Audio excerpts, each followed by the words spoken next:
Gonjang-ganjing di affiliate TikTok Shop semakin kuat sekali. Akun banyak yang di-ban, kemudian juga semakin banyak aturan-aturan yang mempersulit afiliator kecil terutama untuk mendapatkan traffic. Di sisi yang lain, kini traffic lebih memilih orang-orang yang sudah memiliki nama besar atau bahkan mereka-mereka yang memiliki kekuasaan ataupun uang. Lalu bagaimana masa depan para afiliator kecil yang baru saja akan mulai masuk di dunia afiliasi pay per sale ini, terutama di TikTok Shop. Nah, seiring berjalan waktu memang affiliate TikTok itu tidak seindah dulu lagi. Dan bahkan seringkali orang-orang yang sudah lama pun banyak yang trafficnya anjlok, dan seringkali traffic itu pun dialihkan kepada kreator-kreator besar sehingga terjadilah carut marut di dunia affiliate TikTok. Nah, kali ini kita akan bahas apa sih sebenarnya yang terjadi dan kemudian bagaimana mensiasatinya supaya traffic kita ini tetap bertahan minimalnya di situ dan syukur-syukur bisa melonjak tinggi naik ke atas. Nah, sebelum dilanjutkan teman-teman semua pastikan like, subscribe dan nyalakan juga loncengnya agar kalian gak ketinggalan konten-konten terbaru dari Kang Adi.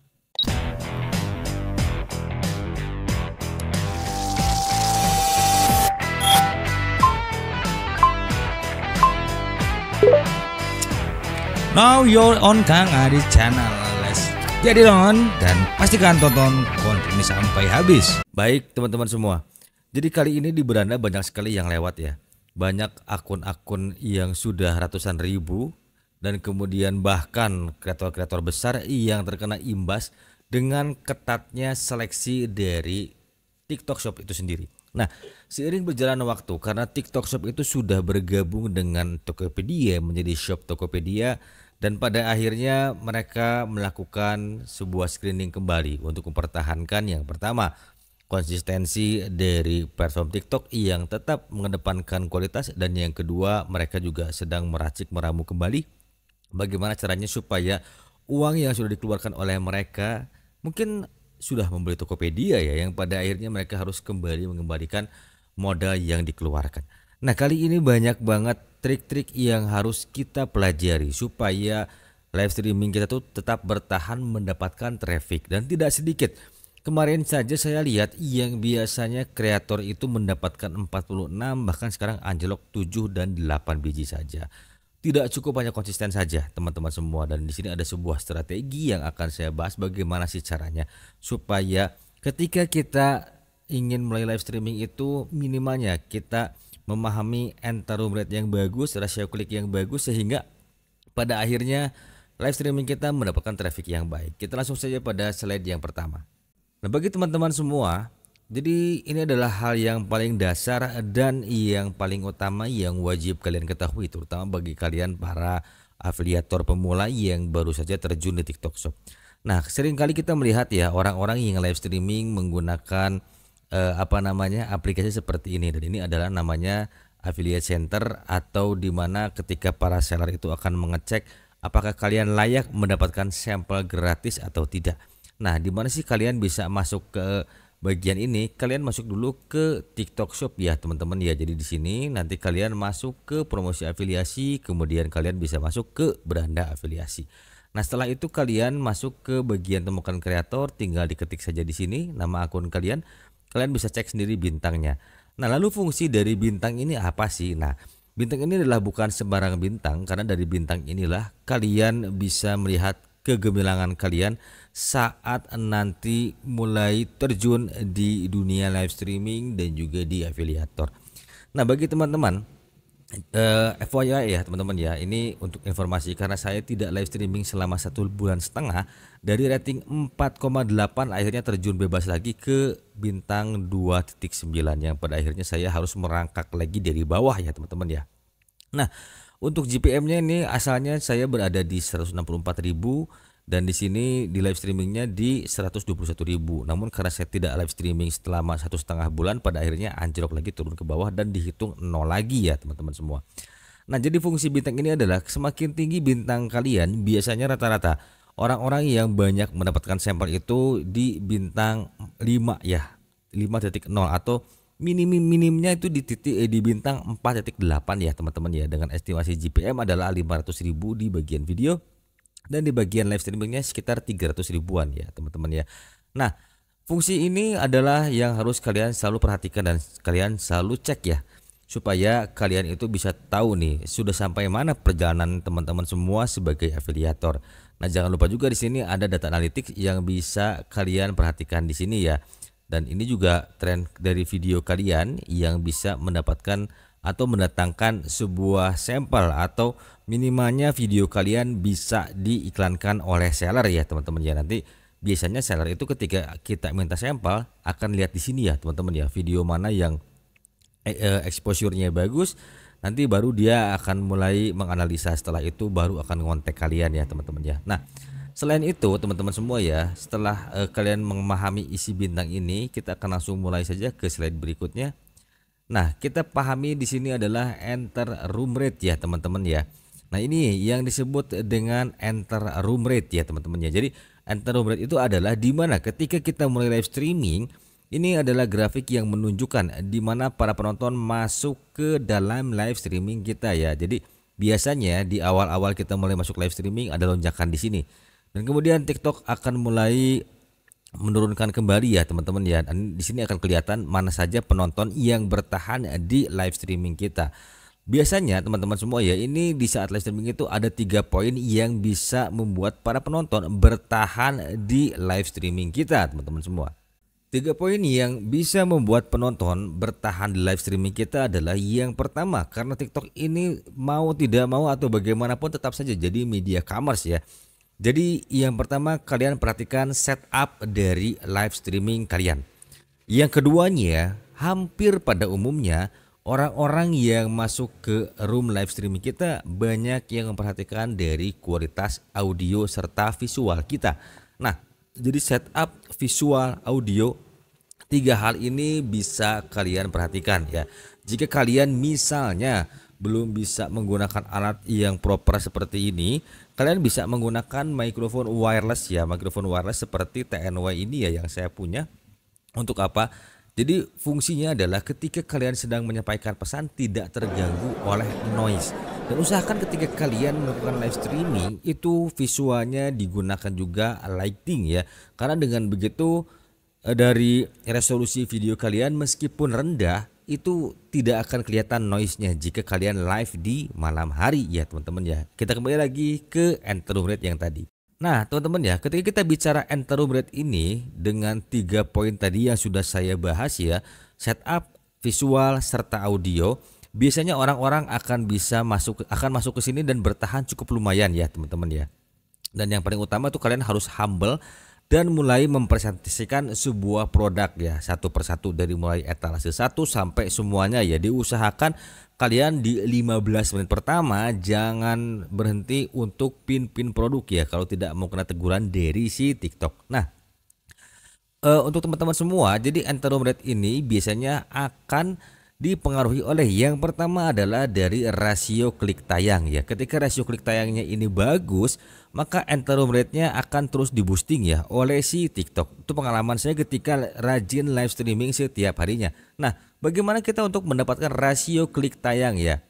Yang pertama kita bisa analisa dari produk ini. Jadi kita bisa lihat di sini rasio klik tayang yang mana nih, atau rasionya yang bagus tuh yang mana ya teman-teman ya, di saat kita ngepin produk ya. Nah, setelah kita tahu untuk rasio klik tayangnya di mana, barulah kita mulai menyusun kembali produk-produk yang akan kita pin nantinya atau kita susun di keranjang ya. Nah, misalnya seperti ini ya. Kalau kalian sudah terlanjur misalnya naikin setup untuk produknya, itu kita bisa atur di sini. Tapi ketika kalian misalnya sebelum live streaming riset produk dulu, itu lebih baik lagi. Nah, buat teman-teman semua, usahakan dari nomor 1 sampai nomor 5 ini ya. Ini adalah produk-produk yang paling laris manis ya. Kenapa sih harus produk yang laris manis? Karena ini akan berhubungan dengan rasio klik tayang ya teman-teman ya. Nah, ketika rasio klik tayang ini artinya pop up kalian akan muncul di beranda TikTok Shop. Nah, dengan begitu orang-orang akan langsung tertarik masuk ke dalam live streaming kita tertarik bagaimana Kang? Jadi ketika orang mulai menekan misalnya ingin tahu produk tersebut, itu biasanya langsung kesedot ke live streaming kita. Itu fungsi dari rasio klik tayang ya teman-teman ya. Nah, jadi buat teman-teman jangan lupa, dan ini sering kali ya teman-teman ya dibahas oleh para creator manager dari TikTok Shop, bahwa kedudukan barang itu ada kegunaannya ya teman-teman ya ketika kita pajang di saat live streaming. Jadi urutan nomor 1 sampai nomor 5 itu barang yang sedang laris manis. Urutan nomor 6 hingga nomor 10 itu adalah produk-produk yang sedang trending. Nah, dengan begitu nanti antaluletnya akan terlihat di sini ya teman-teman ya. Kalau misalnya di sini ada lonjakan yang warna hijau teman-teman semua ya, ini adalah penonton yang sedang masuk ya. Jadi ketika teman-teman misalnya lihat grafik di sini ada keterangannya ya, untuk yang warna ungu itu adalah penonton yang bertahan di dalam live streaming kita, dan yang warna merah itu adalah penonton yang keluar. Nah, jadi semakin bagus enter room rate-nya, itu berarti ada hubungannya dengan rasio klik tayang, dan nantinya akan berimbas kepada GMV ya, gross mile-nya ya teman-teman ya, ini value-nya ya teman-teman. Jadi ini adalah nilai ketika live streaming. Nah, ini aja total penonton yang saya dapatkan selama 1,5 jam saya live streaming ya, dan untuk pendapatannya saya hanya mendapatkan di Rp40.000 karena penonton yang bertahan itu sekitar hanya 4 dan 5 orang saja. Nah, bayangkan jika kalian misalnya bisa mempertahankan para penonton yang baru saja di boosting oleh TikTok, itu akan lumayan sekali ya teman-teman ya, sehingga bisa mendatangkan GMV yang cukup lumayan. Nah, setelah ini teman-teman pahami ya teman-teman ya, kemudian tren penghasilan. Nah, kalian juga perlu pahami ya, sumber penonton ini datangnya dari mana. Ada kadang-kala datangnya dari feed atau dari FYP para penonton yang sesuai dengan minatnya, atau dari kolom pencarian. Nah, jika kotak live itu biasanya ini tuh datangnya di saat mereka scroll ke atas ya, di bagian live yang sebelah kiri itu biasanya suka ada orang-orang yang iseng ingin nonton live streaming. Nah, jadi buat teman-teman ini itu akan dipengaruhi sekali oleh barang ya teman-teman ya, atau produk yang kita bawakan. Jadi usahakan teman-teman sebelum live streaming itu pastikan juga kalian riset produk yang ada di TikTok ya teman-teman ya. Lalu bagaimana Kang mengenai traffic yang berpihak pada orang-orang yang berduit? Jadi beberapa waktu yang lalu memang ada salah satu kreator besar ya, Kak Inem Jogja, mengatakan bahwa traffic di TikTok itu berpihak pada kreator besar dan para seller yang menggunakan jasa agency yang memboosting konten-konten mereka atau traffic mereka dengan advertising khusus ya teman-teman ya. Nah, dipungkiri atau tidak, memang ketika kita bermain di dunia live streaming itu tidak bisa dipungkiri bahwa setiap seller itu menginginkan produknya laku ya teman-teman ya. Dan kemudian yang keduanya, ketika top kreator besar yang membawakan produk yang mungkin kita bawakan juga, itu akan lebih dipilih oleh TikTok, itu wajar saja. Kenapa? Karena mereka sudah punya personal branding yang cukup kuat di TikTok ya teman-temannya. Jadi sebetulnya tidak bisa juga menyalahkan traffic yang terlalu berpihak. Nah, salah satu triknya adalah kalian harus mulai memperhatikan struktur dari konten kalian. Karena begini ya teman-teman ya, ketika kalian semakin rajin live streaming di TikTok, ketika kalian semakin lama live streaming di TikTok, itu konten-konten kalian akan di boosting. Nah, ini adalah kesempatan kita ya teman-teman ya. Jadi ketika kalian misalnya nih sering nontonin edukasi bagaimana caranya kita supaya FYP, bagaimana caranya supaya follower itu bisa bertambah banyak. Jadi ketika kita berbicara dengan follower, itu adalah akan berkaitan dengan orang yang nonton konten kita, yang berarti apakah kuantitas dulu atau kualitas dulu ya teman-teman ya. Itu semua akan berbanding lurus. Semakin sering kalian bikin konten, kalian akan semakin tahu di mana letak kesalahan kalian. Nah, jadi kalau kalian misalnya mau sehari 10 konten, 20 konten, 30 konten, jika memang kalian kuat tidak ada masalah. Tapi menurut saya jika kalian misalnya baru masuk ke dunia afiliasi, pastikan kalian membuat konten itu dengan rumus mau 41 atau mau 32 ya teman-teman ya. Apa sih 4132? Jadi gini. 41 itu adalah 4 konten berkeranjang kuning, 1 konten itu non keranjang kuning, atau 3 konten keranjang kuning, 2 konten non keranjang kuning. Untuk apa sih ada konten non keranjang kuning Kang? Kan tujuan kita adalah afiliasi dan berjualan.